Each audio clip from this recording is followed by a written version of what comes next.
টাকা ছাড়া মেলে না সেবা, ঘুষের কারখানা শিবচরের ইউনিয়ন ভূমি অফিস। মিয়ানমার থেকে ছোড়া গুলিতে টেকনাফ সীমান্তে শিশু আহত, প্রতিবাদে সড়ক অবরোধ। খুলনা ও চট্টগ্রামে আলাদা সংঘর্ষে নিহত 2।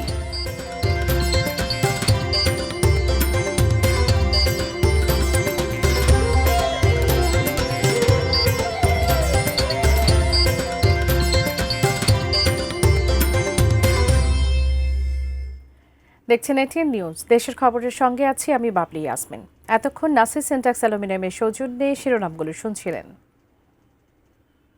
বিস্তারিত। ভূমি অফিস নাকি ঘুষের কারখানা?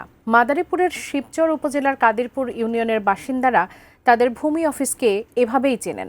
প্রকাশ্যে ঘুষ নেওয়ার নানা ভিডিও ঘুরে বেড়ালেও কোনো ব্যবস্থা নেই। আসাদ ভুঁইয়ার প্রতিবেদন। এই ভূমি অফিস যেন ঘুষ আর অনিয়মের কারখানা। টাকা ছাড়া পাওয়া যায় না কোনো সেবা। সব অভিযোগ অফিসের ভূমি সহকারী কর্মকর্তা হানিফ চোকদারের বিরুদ্ধে। মাত্র 8 মাস আগে পিয়ন থেকে পদোন্নতি পেয়েছেন, এরপরই বেপরোয়া হয়ে উঠেছেন তিনি। মাদারীপুরের শিবচরের কাদিরপুর ইউনিয়ন ভূমি অফিসে ঘুষ লেনদেনের বেশ কিছু ভিডিও এসেছে এটিএন নিউজের হাতে, যেখানে হানিফ চোকদারের ঘুষ নেওয়া থেকে শুরু করে সেবা প্রত্যাশীদের সঙ্গে দুর্ব্যবহারের ঘটনাও ধারণ করা হয়েছে।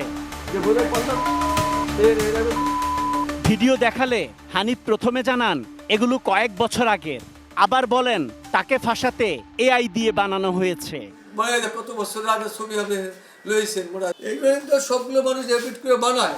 তবে 80 বছর বয়সী নুরুল ইসলাম শেখের অভিযোগ, জমির নাম জারি করতে ভূমি অফিসে ঘুরছেন দীর্ঘ 6 মাস। সরকারি খরচ 1170 টাকা হলেও বিভিন্ন অজুহাতে হানিফ চোকদার তার কাছ থেকে নিয়েছেন 32,000 টাকা। আরও টাকার জন্য অপমান করে অফিস থেকে বের করে দেন তাকে। আমি এই 7টা বাজে 8টা বাজে যাই সকাল। কয়টা পর্যন্ত বসে থাকেন? সড়ক তো পর্যন্ত আহি, আবার কতদিন আসরত করা আহি। আমি এরকম কামড়ের কাছে পিজার দুয়াইছি, বাবা আমার কামটা ঠিক করে দাও। আমার লগে দুর্নীতি আমার এত অপমান কেউ করে নাই।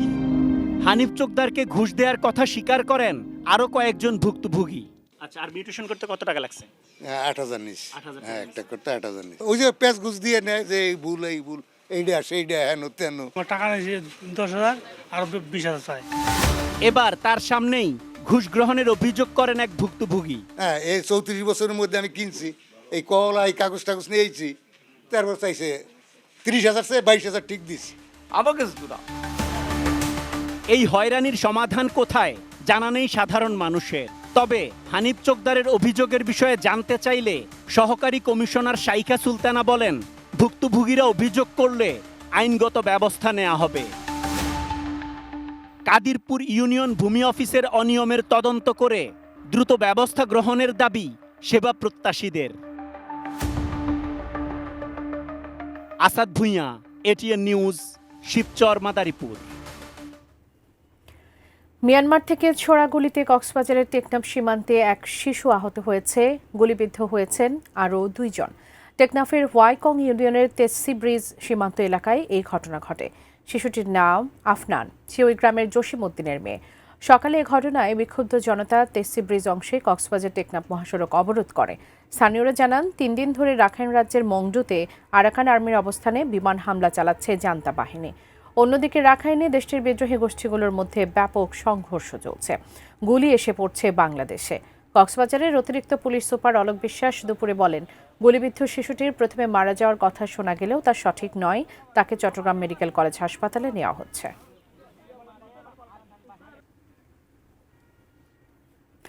খুলনা ও চট্টগ্রামে আধিপত্য বিস্তার নিয়ে আলাদা সংঘর্ষে 2 জন নিহত হয়েছে। শনিবার রাতে খুলনার রূপসা উপজেলার কদমতলা বালুর মাঠে আধিপত্য বিস্তার নিয়ে 2টি সন্ত্রাসী গ্রুপের মধ্যে সংঘর্ষ হয়। এতে গোলাগুলিতে আব্দুল রাশেদ বিকুল গুলিবিদ্ধ হন। গুরুতর আহত অবস্থায় তাকে খুলনা মেডিকেল কলেজ হাসপাতালে ভর্তি করা হয়। রাত 2টার দিকে মারা যান তিনি। এদিকে চট্টগ্রামের ফটিকছড়িতে রাতের অন্ধকারে বহিরাগত কয়েকজন সশস্ত্র ব্যক্তি ছাত্র শিবির নেতা জামাল উদ্দিনকে লক্ষ্য করে গুলি করে পালিয়ে যায়। এতে ঘটনাস্থলেই তার মৃত্যু হয়। এ ঘটনায় আহত হয়েছেন আরও 1 জন।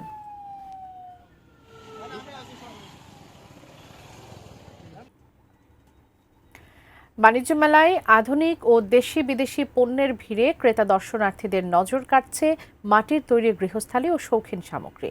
রঙিন প্যাভিলিয়নের ঝলমলে পণ্য ছেড়ে মৃৎশিল্পের প্রতি আগ্রহ প্রমাণ করছে ঐতিহ্যের প্রতি আবেদন ফুরিয়ে যায়নি এখনো। বিস্তারিত জানাতে মেলা প্রাঙ্গণ থেকে যুক্ত হচ্ছেন নারায়ণগঞ্জ প্রতিনিধি হাসান মজুমদার বাবলু। বাবলু, আপনি আছেন সেখানে, একটু জানতে চাইবো আজকের মেলার পরিস্থিতি কেমন দেখতে পাচ্ছেন? মৃৎশিল্পের আগ্রহের কথা আমরা বলছিলাম, সেটি বা কেমন দেখছেন? বাবলি, আমি এই মুহূর্তে রয়েছি বাণিজ্য মেলার মূল ফটকে মাঠ প্রাঙ্গণে রয়েছি। এখানে কিন্তু মেলা বাড়ার সাথে সাথেই বাণিজ্য মেলায় ক্রেতা দর্শনার্থীরা ভিড় করছেন, তারা মেলা প্রাঙ্গণে প্রবেশ করছেন। যদিও গত দুদিন কিন্তু মেলায় বেশ ক্রেতা সাধারণের উপস্থিতি ছিল, আজ কিন্তু উপস্থিতিটা বাড়ছে, তবে হয়তো বিকেল নাগাদ বলা যাবে উপস্থিতি কেমন। তো আমি যদি একটু আপনার মাধ্যমে এটি নিউজের দর্শকদের দেখাতে চাই যে ইতিমধ্যেই কিন্তু মেলায় আসতে শুরু করেছে দেশের ঢাকার বিভিন্ন জায়গা থেকে মেলা প্রাঙ্গণে আসতে শুরু করেছে ক্রেতা দর্শনার্থীরা। পাশাপাশি গত দুদিন কিন্তু দূর দূরান্ত থেকে এসছেন, আজও এসছেন, তবে ছুটির দিনগুলোতে দূর দূরান্তের ক্রেতা দর্শনার্থীদের সংখ্যাটাই বেশি থাকে। এছাড়াও কিন্তু যেহেতু নারায়ণগঞ্জের শেষ প্রান্তে ঢাকার কাছাকাছিতেই আন্তর্জাতিক বাণিজ্য মেলা, সেক্ষেত্রে কিন্তু আশপাশের লোকদেরই কিন্তু সমাগমটা ছুটির দিন ছাড়া বাকি দিনগুলোতেই বেশি উপস্থিতি থাকে আমরা দেখেছি। আর আরেকটি বিষয় যেটি আপনি বলছেন যে বাণিজ্য মেলায় কিন্তু বিভিন্ন দেশি বিদেশি স্টল রয়েছে। এবারের মেলায় ৩২৭টি স্টল বরাদ্দ পেয়েছে এই মেলায়। এর মধ্যে কিন্তু দেশি যে পণ্য অর্থাৎ মাটির তৈরি যে পণ্যগুলো রয়েছে সেই পণ্যগুলোতে কিন্তু ক্রেতা দর্শনার্থীরা কিন্তু ভিড় করছেন এবং তাদের পছন্দের পণ্য কিন্তু কিনে নিয়ে কিন্তু নিয়ে যাচ্ছেন। যার অন্যতম কারণ হচ্ছে যে এই মাটির তৈরি পণ্য কিন্তু আবহাওয়াবান বাংলার যে চিরায়ত রোগ সেটি কিন্তু ফুটে উঠছে।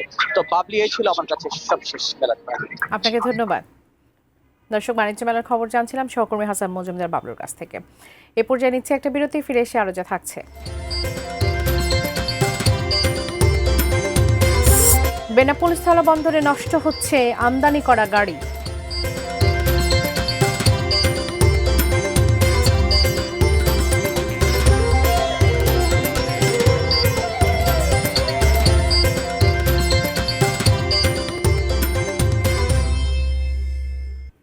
স্বাগত, আবারও দেখছেন দেশের খবর। যশোরের বেনাপোল স্থলবন্দরে খোলা আকাশের নিচে নষ্ট হচ্ছে আমদানিকৃত কোটি কোটি টাকার গাড়ি। সময় মতো গাড়িগুলো খালাস না করায় ইয়ার্ডে জায়গা সংকটও দেখা দিয়েছে। যশোর থেকে স্টাফ রিপোর্টার নজরুল ইসলাম মল্লিকের পাঠানো তথ্য ছবি নিয়ে ডেস্ক রিপোর্ট।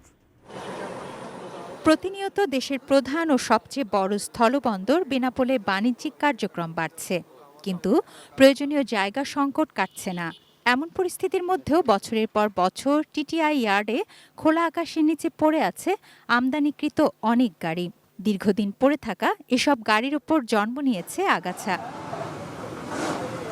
ইয়ার্ডের বড় একটি অংশ দখল হয়ে থাকায় ব্যাহত হচ্ছে বন্দরের পণ্য ব্যবস্থাপনা। অথচ এসব গাড়ি অপসারণে বন্দর কর্তৃপক্ষের কোনো উদ্যোগ নেই বলে অভিযোগ বন্দর ব্যবহারকারীদের। মানে জায়গা শর্ট, এক কথায় ভিতরে পড়ে জায়গা কম, এই জায়গায় গাড়ি ঘুরতে গেলে বেশি পেরেশানি।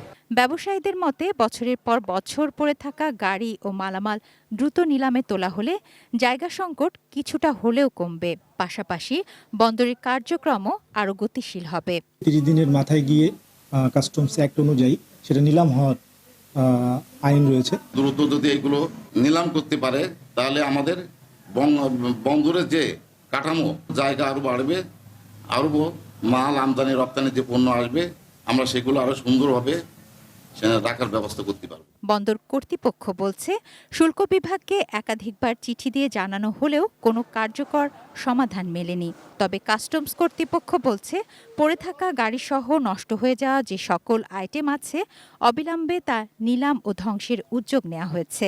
আমরা শুল্ক বিভাগকে ইতিমধ্যে একাধিকবার পত্র প্রেরণ করেছি এবং আমার মনে হয় যে সেখান থেকে তারা এ বিষয়ে প্রয়োজনীয় পদক্ষেপ নেবেন। ইতিমধ্যে কিছু পদক্ষেপ গ্রহণ করা হয়েছে, এগুলো যথাযথ আইনি ব্যবস্থা গ্রহণের মাধ্যমে এসব পণ্য নিলাম কার্যক্রম এবং ধ্বংস কার্যক্রম সম্পন্ন হবে সামনে ইনশাআল্লাহ। তুনাজিনা তনু, ডেস্ক রিপোর্ট, এটিএন নিউজ। ঠাকুরগাঁওয়ে উদ্বেগজনক হারে বেড়েছে আত্মহত্যার প্রবণতা। 2 দিনে একজন, আর গত 1 বছরে মারা গেছেন 197 জন। আত্মহত্যাকারীদের মধ্যে নারী কিশোরীর সংখ্যা তুলনামূলক বেশি। এতে সামাজিক মানসিক স্বাস্থ্য সংকটের ইঙ্গিত দিচ্ছে বলে মনে করছেন বিশ্লেষকরা। সদর থানার সামনে থেকে বিস্তারিত জানিয়েছেন সহকর্মী MS সামাদ।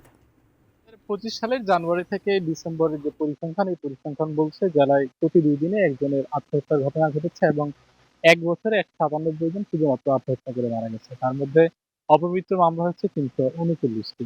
সবচেয়ে বড় কথা হলো যে এই আত্মহত্যার প্রবণতা বেড়ে যাবার কারণে এবং 2 দিন অন্তর একজন যে আত্মহত্যার ঘটনায় ব্যাপক হারে সামাজিক এবং যে মানসিকভাবে স্বাস্থ্য সংকটের যে একটা বিষয় সেটি দেখা গিয়েছে এবং বেশিরভাগই দেখা গিয়েছে কিশোর বয়সী যারা কিশোর বয়সী নারী রয়েছেন তাদের এই আত্মহত্যা প্রবণতা বেশি দেখা গিয়েছে। সবচেয়ে এই আত্মহত্যা বাড়ার পিছনে যে কারণগুলোকে নির্দিষ্ট করা হচ্ছে তার মধ্যে অন্যতম যেভাবে ঋণের চাপ রয়েছে, পারিবারিক কলহ রয়েছে, তার মধ্যে মাদকাসক্তি রয়েছে এবং প্রেম ঘটিত যে হতাশা এবং প্রেম ঘটিত যে সমস্যা, এই সমস্যাগুলোকে প্রধান কারণ হিসেবে দেখা হচ্ছে। এই কারণে কিন্তু কিছুটা উদ্বেগ বেড়েছে এবং এই ঠাকুরগাঁও জেলার যে জেলা পুলিশের যে অপরাধ শাখা রয়েছে তারা আমাদেরকে জানিয়েছেন। এ নিয়ে আমরা একজন মানসিক চিকিৎসকের সঙ্গে কথা বলেছিলাম। তিনি জানিয়েছেন যে প্রত্যেকটা যে আত্মহত্যার পিছনে নানা ধরনের কারণ রয়েছে, অর্থাৎ একটা যে কেস রয়েছে এক এক রকম কারণে হয়। তো সেই কারণে তারা বলছেন যে মনিটরিং যদি করা যায়, যাদেরকে হতাশাগ্রস্ত মনে হবে বিভিন্ন কারণে, তাহলে মনিটরিংই এই আত্মহত্যা থেকে বাঁচার একটি অন্যতম উপায় হতে পারে। এছাড়াও জেলা প্রশাসন, স্থানীয় প্রশাসন যারা রয়েছেন তারা জানিয়েছেন যে তাদের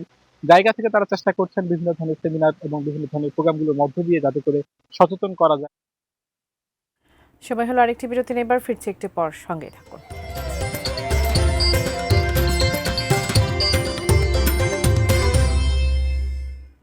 স্বাগত, আবারও দেখছেন দেশের খবর। মেহেরপুরে মাচায় টমেটো চাষ করে সফল হয়েছেন কৃষকেরা। আধুনিক এই পদ্ধতিতে টমেটো চাষে রোগবালাই কম, উৎপাদন বেশি হওয়ায় লাভও দ্বিগুণ। এতে বদলে গেছে অনেক কৃষকের ভাগ্য। মেহেরপুর জেলা প্রতিনিধি জুলফিকার আলী কাননের পাঠানো তথ্যচিত্রে ডেস্ক রিপোর্ট। মেহেরপুরে মাচায় সারি সারি ঝুলছে সবুজ টমেটো। সবুজ পাতার ফাঁকে ফাঁকে এমন টমেটোর ফলন দেখে চোখ জুড়িয়ে যায়। আধুনিক মাচা পদ্ধতিতে টমেটো চাষ করে বাম্পার ফলন পেয়েছেন কৃষকরা জানান, চলতি মৌসুমে জেলায় মাচায় স্মার্ট 15, বাহুবলী, দীপালি, মিন্টু সুপার, বিপুল প্লাস, TM, মঙ্গল রাজা ও উদয় সহ বিভিন্ন উচ্চ ফলনশীল জাতের টমেটোর চাষ করেছেন তারা। এই পদ্ধতিতে রোগবালাই ও পোকামাকড়ের আক্রমণ তেমন হয়নি। মাচা পদ্ধতিতে চাষ করা টমেটো বেশি দিন সংরক্ষণ করা যায়, ফলে দূর দূরান্তের বাজারে পাঠানো সহজ হচ্ছে। বিদেশেও যাচ্ছে মেহেরপুরের এই টমেটো, জানালেন কৃষকরা। মাচার মাধ্যমে করছি, খুব ফলনশীল হয় এবং মালটা পচবে না, বাজারে বিক্রি আমদানি ভালো। কয় বছর ধরে মাচা করে করছি, তাতে আমাদের টমেটো একটাও পচে না। মেহেরপুরের প্রায় 350 হেক্টর জমিতে মাচায় টমেটোর আবাদ হয়েছে। আধুনিক এই চাষ পদ্ধতি নিয়ে কৃষকদের নিয়মিত প্রশিক্ষণ ও পরামর্শ দেয়া হচ্ছে বলে জানিয়েছেন স্থানীয় কৃষি বিভাগ। নিরাপদ ফসল উৎপাদনের মাধ্যমে এই আমাদের উৎপাদিত ফসলটা শুধু বাংলাদেশে না, বাংলাদেশের বাইরেও আমরা রপ্তানি করতে পারছি। তুনাজিনা তনু, ডেস্ক রিপোর্ট, ATN নিউজ। শেষ করব দেশের খবর, তবে তার আগে নাসির সিনট্যাক্স অ্যালুমিনিয়ামের সৌজন্যে শিরোনামগুলো আরেকবার। টাকা ছাড়া মেলে না সেবা, ঘুষের কারখানা শিবচরের ইউনিয়ন ভূমি অফিস। মিয়ানমার থেকে ছোড়া গুলিতে টেকনাফ সীমান্তের শিশু আহত, প্রতিবাদে সড়ক অবরোধ। খুলনা ও চট্টগ্রামে আলাদা সংঘর্ষে নিহত 2। বেনাপোল স্থলবন্দরে নষ্ট হচ্ছে আমদানি করা গাড়ি।